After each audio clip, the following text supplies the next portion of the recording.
반갑습니다. 준생입니다. 부동산에 관심이 많으신 분들은 항상 추구하는 것이 바로 대박입니다. 이렇게 대박이 되기 위해서는 내 투자금은 적게 들고 수익은 크게 라는 공식이 성립해야 하는데요. 하지만 이러한 공식이 성립하기 위해서는 리스크라는 변수가 있습니다.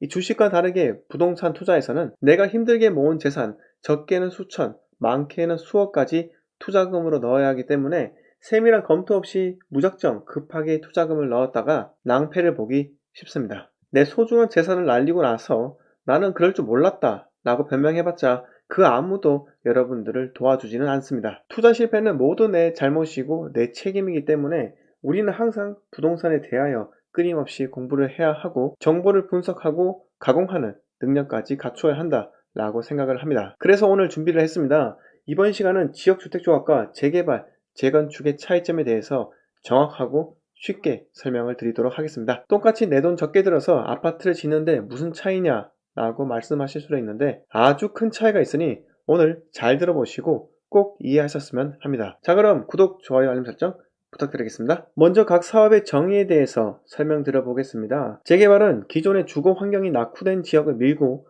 도로, 상하수도, 주택 등을 새로 지어 주거 환경과 도시 미관을 바꾸는 사업을 말합니다. 또한 재개발은 일반 개발과 달리 일정 부분 공공개발의 성격을 띠고 있습니다. 재건축과는 비슷한 개념이지만 재건축과 다른 점은 도로, 상하수도 등 정비 기반 시설이 열악한 경우 기반시설 공사까지 포함하느냐 안 하느냐, 이 점이 가장 큰 차이점입니다. 재개발 사업에서는 많은 경우가 일정한 부지를 국가에 기부 체납하고 기존 세입자나 저소득층을 위해 임대아파트를 짓는 공익사업 성격이 강하지만 재건축 사업은 물론 용적률을 높이고자 임대주택을 짓기 때문에 완전 공공성이 없다고 보긴 힘들지만 세입자나 저소득층을 위한 임대주택을 지어야 하는 의무가 없습니다. 그래서 수익사업적 성격이 크고 재개발에 비해 중대형 평형대가 많고 기본 자재도 고급스럽게 넣을 수 있는 것입니다. 자, 다음으로는 지역주택조합 사업 정의에 대해서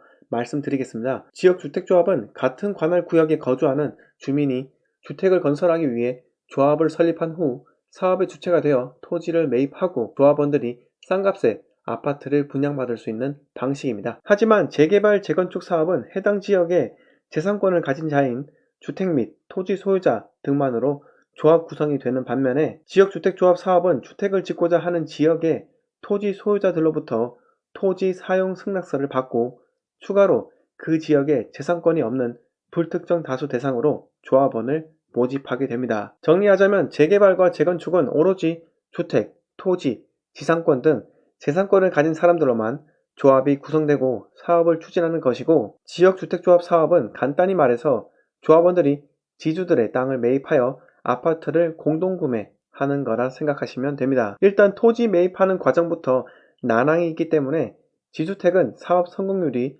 20% 미만이며 설사 성공을 한다 하더라도 상당한 추가 분담금이 발생하기 때문에 초기에 알고 있었던 분양가보다 훨씬 더 많이 드는 경우도 상당히 많습니다. 그런데 오늘 제가 이렇게 지주택, 재개발, 재건축의 차이점에 대해서 말씀을 드렸지만은 실제 생활에서는 구별하기 어려운 것이 현실입니다. 그렇다면 지역주택조합 사업인지 아닌지 여부를 알 수 있는 몇 가지 방법에 대해서 말씀을 드리겠습니다. 첫 번째, 분양가를 유난히 강조를 합니다. 예를 들어서 이 홍보 현수막에 평당 땡땡땡만원 합리적인 분양가, 이렇게 분양가를 강조하기도 합니다. 두 번째, 마치 대기업이 직접 짓는 것처럼 시공사 브랜드를 강조하기도 합니다. 세 번째, 대로변에 현수막으로 도배해서 홍보를 합니다. 네 번째, 조합원 모집 또는 마감이라는 표현을 씁니다. 1차 조합원 마감, 2차 조합원 모집, 이런 문구를 보실 수 있을 겁니다. 다섯 번째, 선착순 동호수 지정으로 홍보를 합니다. 여섯 번째, 모델하우스가 아닌 홍보관이라는 단어를 사용합니다. 자, 일곱 번째, 완공 혹은 입주 시기가 잘 나와 있지 않고 착공 예정 시기만 기재하는 경우입니다. 지역주택조합 사업이 재개발, 재건축에 비해 빠른 속도로 진행할 수 있다는 장점이 있는 반면에 사업 자체가 무산될 수 있다는 리스크가 엄청나게 높기 때문에 저는 지역주택조합 사업에 투자하는 것을 절대 추천하지 않습니다. 그렇기 때문에 오늘과 같은 영상을 준비하게 된 이유이기도 합니다. 이번 시간에 제가 말씀드린 것만 제대로 이해를 하셔도 이 지역주택조합 사업으로 상처를 받는 사람들은 적어질 거로 생각이 듭니다. 그렇다고 재개발 재건축이 리스크가 전혀 없는 것은 아닙니다. 마찬가지로 재개발 재건축도 조합이 사업을 추진하다가 무산되고 조합이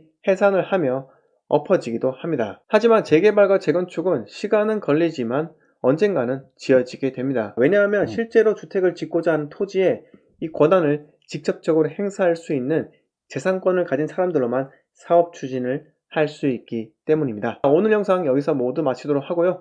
영상 마음에 드셨으면 구독과 좋아요를 눌러주시고 주위 지인들에게 공유해 주시면 감사하겠습니다. 자, 시청해 주셔서 감사합니다.